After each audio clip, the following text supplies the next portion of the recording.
사랑하는 교회 여러분, 그간 평안하시는지요? 코로나 사태 속 폭염까지 더하여서 어려움이 겹쳐지고 있습니다.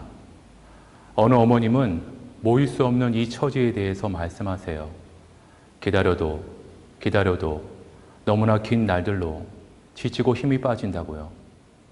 지치고 더 외로워진 이 마음을 어떻게, 무엇으로 달랠 수 있을까요? 그렇지만 텅 빈 성당 안에서 희미하게 빛을 발하는 성체등이 우리를 고요한 침묵으로 안내합니다. 성체 조배를 말씀드리는 건 아니고요. 책의 주제가 주제이니만큼 이곳에서 기도하다가 그 고요함 속에서 이것은 내 몸이다, 받아 먹어라 라고 우리에게 생명을 내어주시는 주님의 음성을 듣는 것 같습니다. 주님을 향한 갈망과 그리움 안에서 서로에게 기대어 서로의 영혼을 돌봐줄 때 이 힘겨움을 우리는 견디고 이겨낼 수 있으리라 믿습니다.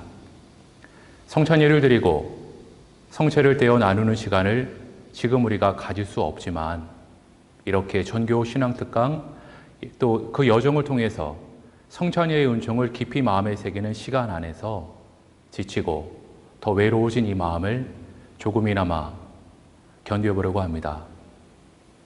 이 여정에 동행해 주셔서 감사합니다. 작년에 다룬 기억하라 내가 누구인지를 그 책을 읽었을 때 너무 놀랐습니다. 몇 페이지를 읽지 않았는데 얼마 되지 않은 문장으로 많이 설렜습니다. 탁월한 안목과 매력적인 필체로 우리 마음을 사로잡은 윌리엄 윌리몬 감독을 만난 게 행복했습니다. 이번 책도 동일한 설렘을 가지고 여러분과 함께하고 싶습니다.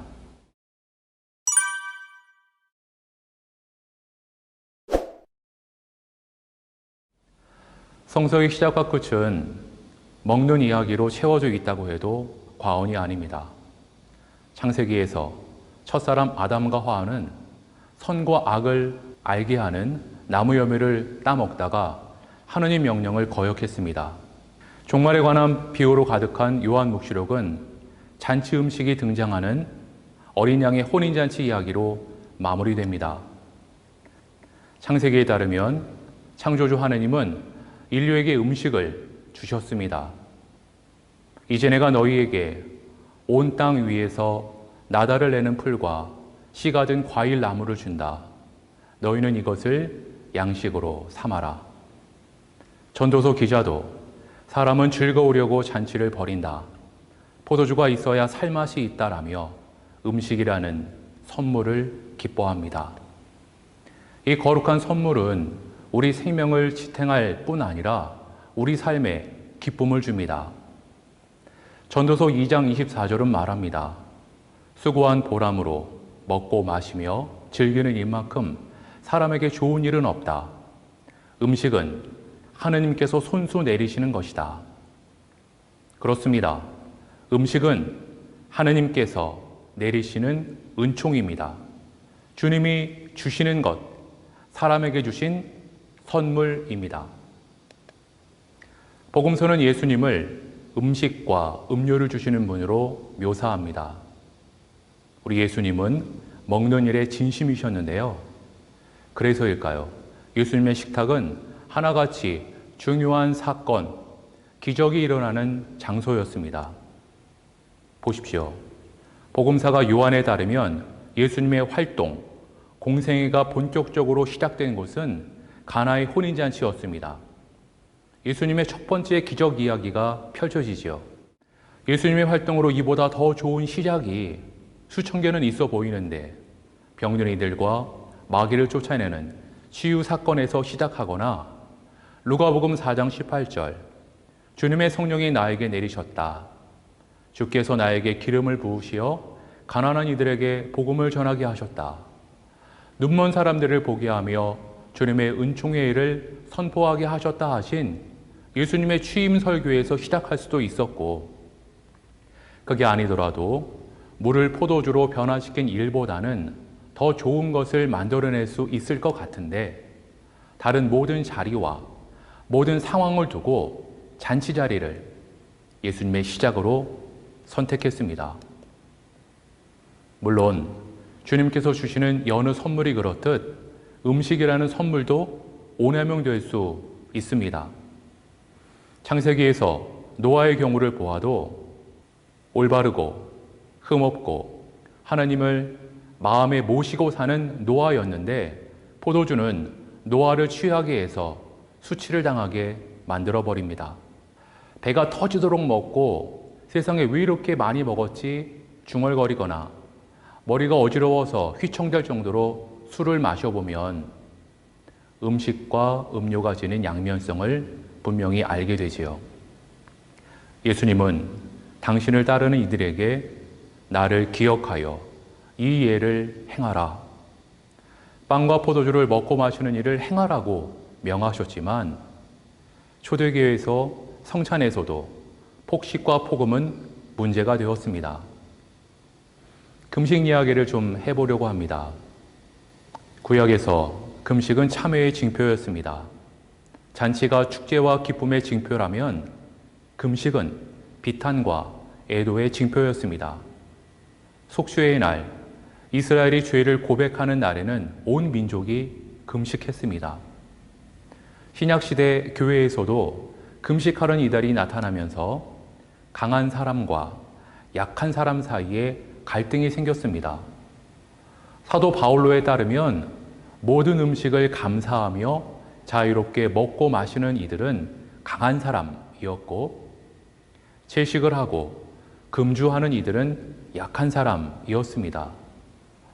로마 교회에서는 생각을 시비거리 삼아서 서로를 정죄하는 사건도 일어났습니다.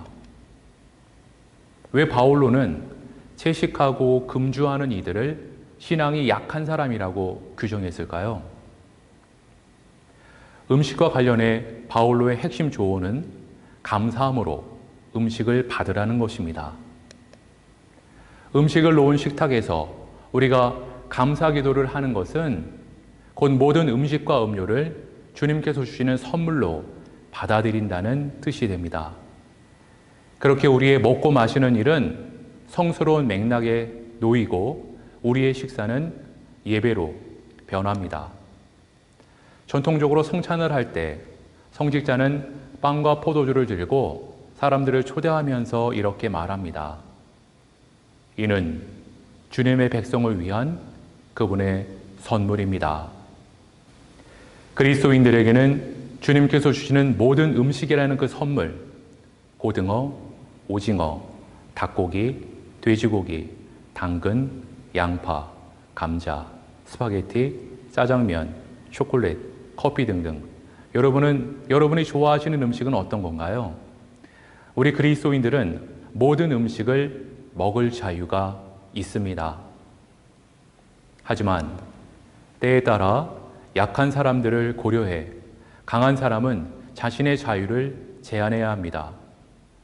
마음껏 먹고 마시는 우리의 기쁜 자유가 형제 자매를 걸려 넘어지게 해서는 안 되기 때문입니다. 여러분, 술은 그 자체로는 악하지 않습니다. 당연하지요. 우리가 이를 오남용할 때 악해지는 것입니다. 음식을 남용하는 문제도 유사합니다. 문제는 주님께서 주시는 선물이 아니라 그 선물을 오남용하는 우리에게 있습니다. 그렇습니다. 음식과 음료의 오남용 문제는 결국 무엇을 먹고 마시냐는 문제가 아니라 어떻게 먹고 마시냐는 문제입니다.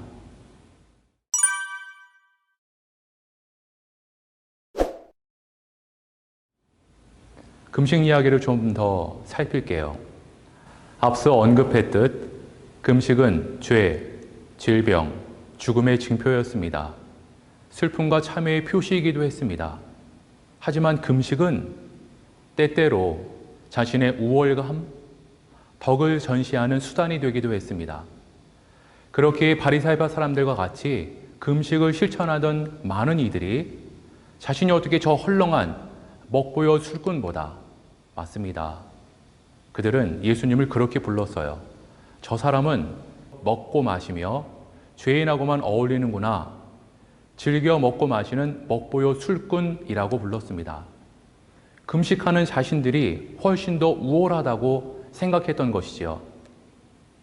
한편 먹고 마시는 것은 부활과 생명, 감사와 기쁨, 그리고 축제와 소망의 징표였습니다. 그렇기에 예수님과 함께 먹고 마시는 모든 식사는 심오한 차원에서 금식을 깨트리는 잔치와 축제의 식사였습니다. 루가복음에 따르면 예수님께서 마지막 과월절 식사를 하며 당신의 나라가 올 때까지 다시는 먹지도 다시는 마시지도 않겠다고 말씀하셨습니다. 이후 십자가의 순환과 그리고 죽으심, 부활하신 주님은 엠마오로 가는 길에서 함께 식탁에 앉아 빵을 들어 감사의 기도를 드리신 다음 그것을 떼어 나누어 주셨지요. 또 부활 후 해변에서 제자들과 함께 구운 생선을 잡수셨지요. 그렇게 제자들을 만나서 금식을 깨뜨리십니다. 보십시오. 이 먹고 마심은 하느님의 나라가 이 세계에 임했다는 눈으로 볼 수 있는 징표가 되었습니다. 금식은 깨졌고 주님의 나라가 임했습니다. 이제 잔치를 시작할 때입니다.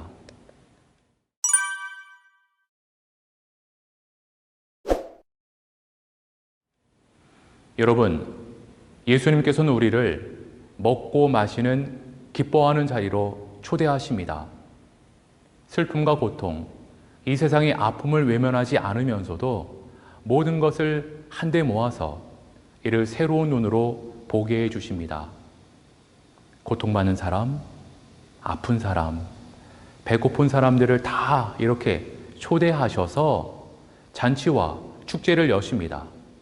오늘이 바로 그날입니다. 저자가 기록한 식사, 성찬에 대한 이야기를 한번 읽어보겠습니다.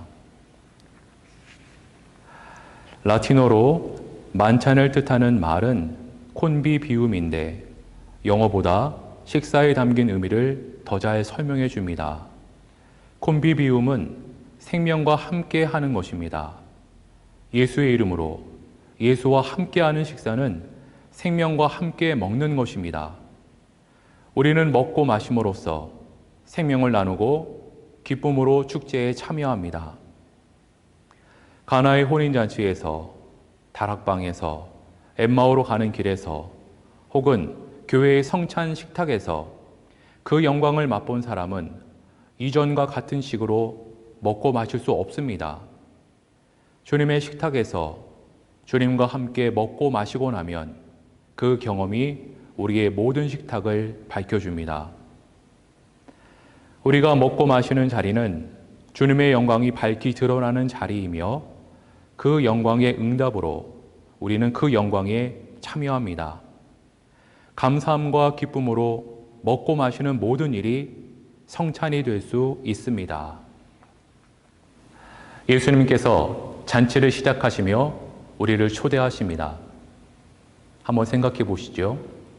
여러분이 잔치를 연다면 부르고 싶은 사람과 부르고 싶지 않은 사람은 각각 어떤 사람들인가요? 이 생각을 하며 4장으로 넘어가겠습니다.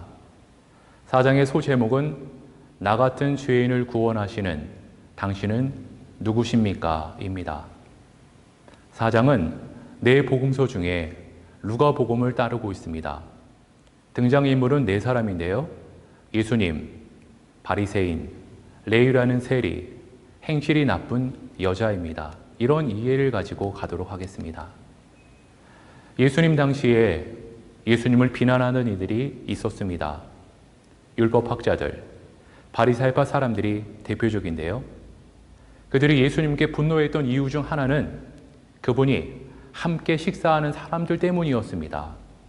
복음사가 루가에 따르면 예수님은 한데 모일 수 없는 여러 부류, 어부들, 세금 징수하는 세리, 바리새인, 행실이 나쁜 몸을 파는 여자, 그렇게 친구가 되었습니다.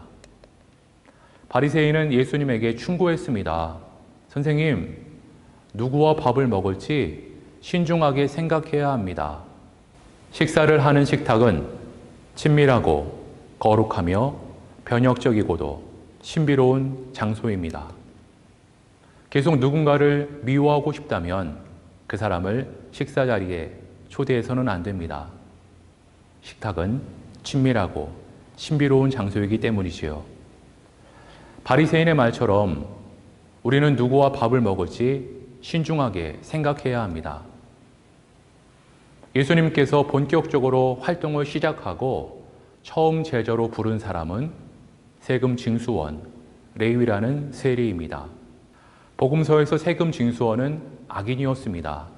로마 지배자들의 압제에 부역하던 이들로 사람들은 그들을 경멸했습니다. 협작군, 반역자 소리를 들었어요. 그런데 그런 부류의 인간을 예수님께서 가장 먼저 제자로 삼으십니다.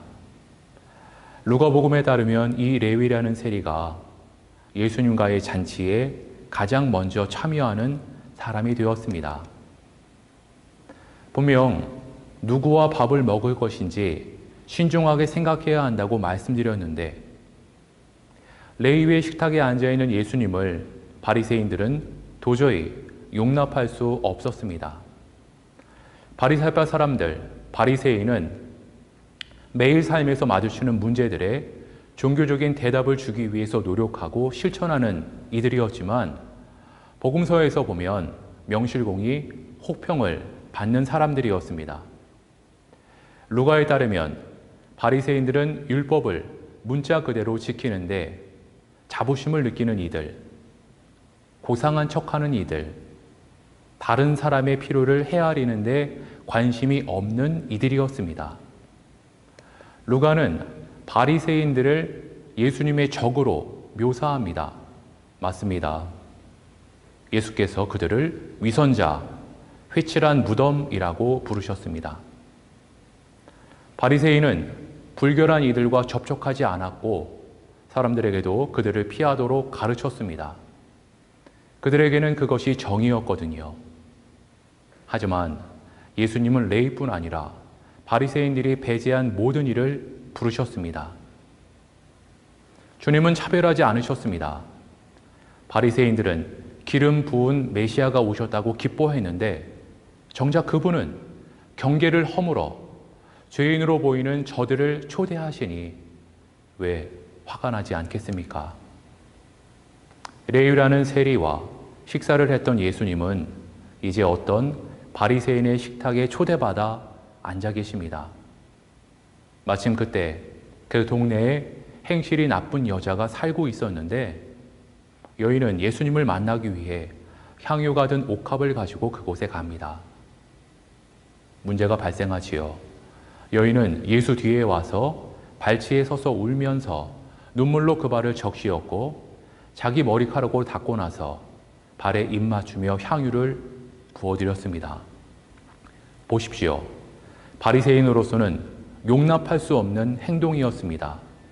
속으로 중얼거립니다.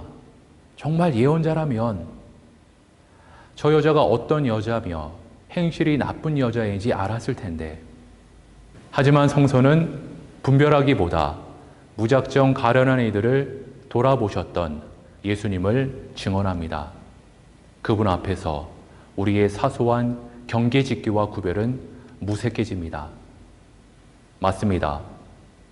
예수님은 몸을 파는 행실이 나쁜 사람이든 세금 징수원이든 남자든 여자든 이방인이든 유대인이든 상관하지 않습니다.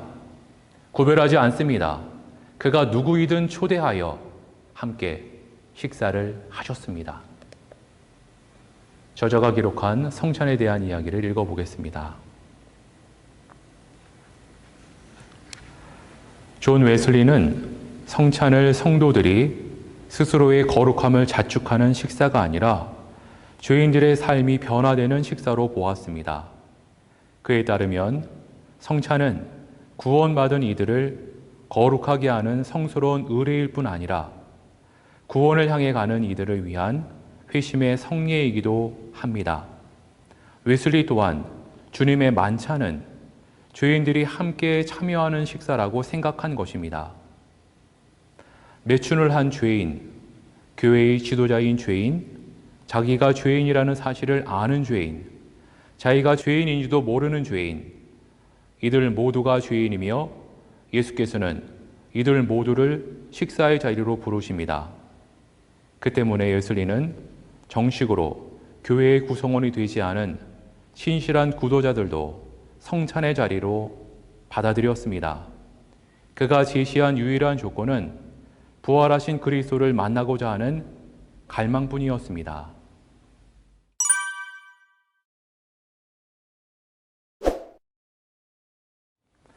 사랑하는 여러분, 예수님께서 참여하셨던 식사의 자리는 대부분 죄인들이 함께하는 자리였습니다. 예수님은 그들을 위해 오셨다는 이야기가 신약 성서 곳곳에 담겨 있습니다. 꼭 기억해 주십시오. 예수님의 식탁은 누구나 초대받을 수 있는 곳입니다. 차별이라고는 없는 평등의 식탁, 밥상이었습니다. 하지만 보다 중요한 사실은 함께 식사를 나눈 이들에게 찾아온 변화였습니다. 그렇습니다. 성체란 언제나 성체를 받아 모신 다음이 중요합니다. 여러분의 손 위에 성체를 떼어 나누었던 그 따스함이 떠오릅니다. 그 귀하디 귀한 시간들이 곧 다시 오길 고대하며 성가 556장을 나누고 싶습니다.